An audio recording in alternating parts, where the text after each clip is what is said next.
विभिन्न गांव से आए हुए अन्नदाताओं, इस दरी से बड़ा जुड़ाव और लगाव किसान कौम का हो गया।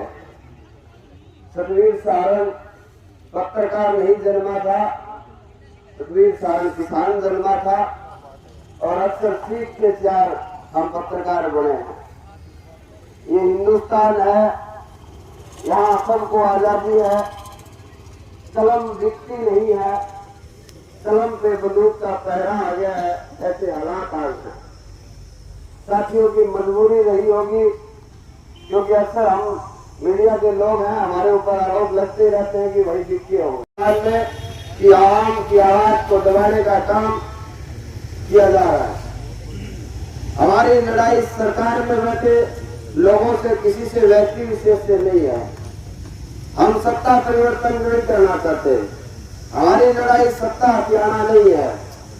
हमारी कौम, हमारा वजूद, हमारे पुरखों की जो विरासत हमें मिली, उसको बचाए रखने के लिए हम संघर्ष कर रहे हैं। हम सत्ता में बैठे लोगों से कह रहे हैं कि तुम्हें तुम्हारी कुर्सी मुबारक हो, तुम राज करो, लेकिन जो हमारे अधिकार और जो हमारे हकूक की लड़ाई हम लड़ रहे हैं, उस पर आप अपनी कलम चलाकर हमारे अधिकार हमें देने का काम करें। और आज जब 15 दिन पहले एग्जाम का दौर है, पेपर चल रहे हैं, मेरा भी अभी 2 बजे पेपर है। भाई ने कहा कमल ने कि भैया भूमि सुधार आंदोलन चला रहे हैं।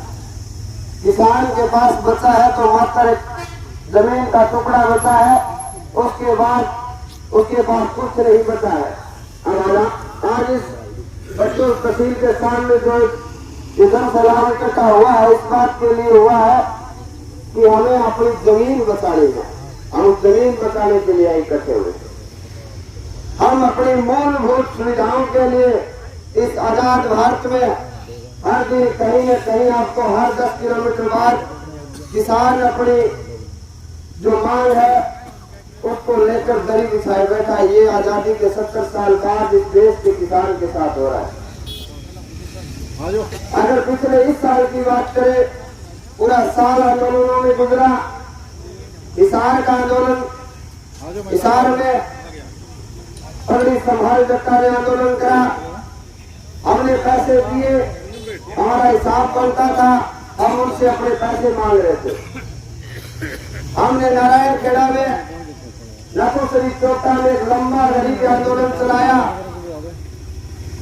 जब शासन प्रशासन हमारी बात नहीं सुनना चाह रहा था, तब हमने ये कार्य किया कि आंदोलन को और गति दी जाए। तो हमारे कुछ साथियों ने 150 फुट ऊपर टैंकी पर चढ़ के हमने फैसला करा कि सत्ता में जो लोग ऐसे बैठे हैं जिनको कम सुनाई देता है, कम दिखाई देता है, उनको बताएं कि धरती पे किसान नाम का भी कोई प्राणी है जो अपने अधिकार मांग रहा है। हमें लड़ने का शौक नहीं है, हमें गरीब उठाने का कोई कोड नहीं है। हम तो चाह रहे हैं कि जो हमारा अधिकार मिलता है, जिससे हम जिंदा रहना चाहते हैं, वो अधिकार हमें सत्ता में बैठे लोग दे दें। आप अपनी ऐश और आराम की जिंदगी जी, हमें उससे कोई लड़ा देना नहीं है।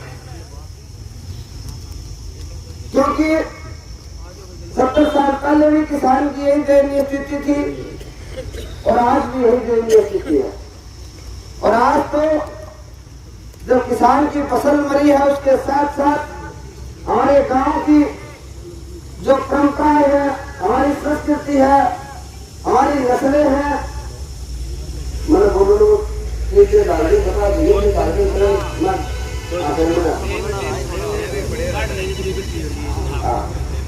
तीन चार मिनारे को लड़कियां आंदोलन होगा मैं ट्रेन भी बोल दी माइक मिली बोली।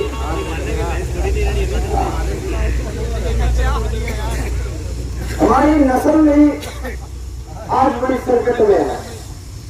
अगर पिछले इस कोरोना काल के बाद की बात करें तो हजारों युवाओं ने हरियाणा से पलायन कर दिया, पलायन करके विदेशों में चले गए।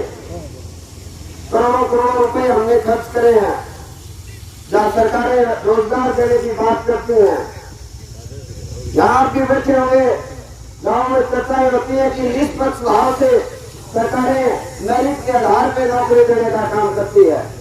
उसमें कितना बड़ा खिलवाड़ किया गया वो आपकी आने वाली पीढ़ियों को बहुत बड़ा नुकसानदायक होगा। आज आपको मीठी मीठी बातें लगती होंगी, लेकिन आप कभी भी नहर पे जाओ तो आपको बेलदार घूमते मिलेंगे। उनसे पूछना कि उनकी क्वालिफिकेशन क्या है।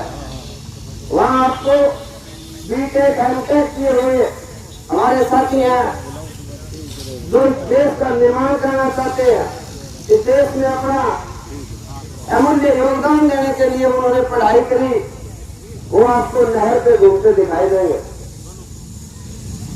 जो छात्र छात्राएं मेरे से बहुत से मित्र हैं जिन्होंने एमएससी की, बीएससी के स्टूडेंट हैं, जिनको जाना किसी और दिशा में था, वो स्कूल में मास्टर जी घंटी बजा रहे, वो पानी का गिलास लेके आ रही है। हाथ आना इस क्षेत्र की, क्योंकि यहाँ मेरा कम माना होता है ना। तो सिर्फ छोटा की मैं बात करूं, ब्लॉक में 106 स्कूल है। 106 स्कूलों में मात्र साइंस के 40 टीचर हैं। और कल यहाँ की वो तो हमारी सर जी है बहन जी, नगर पार्लियामेंट नीता दुबे जी या कुछ निकाय में बोल रही थी, और एक कोई मामला आया कि डीओ को कहा कि एक स्कूल के जो साइड लगा उसका फर्श पक्का करवाना है। डीओ ने कहा कि मैडम हमारे पास बजट नहीं है। तो उसने कहा कि कहीं से मैनेज करो। तो डीओ ने ये कहा, रिकॉर्डेड बात है, मैंने चलाई है मेरे चैनल पे। उसने कहा कि मैडम जी मन तो आप 5 महीना तनख्वाही कौन मिली, मैंने बुकिंग करा।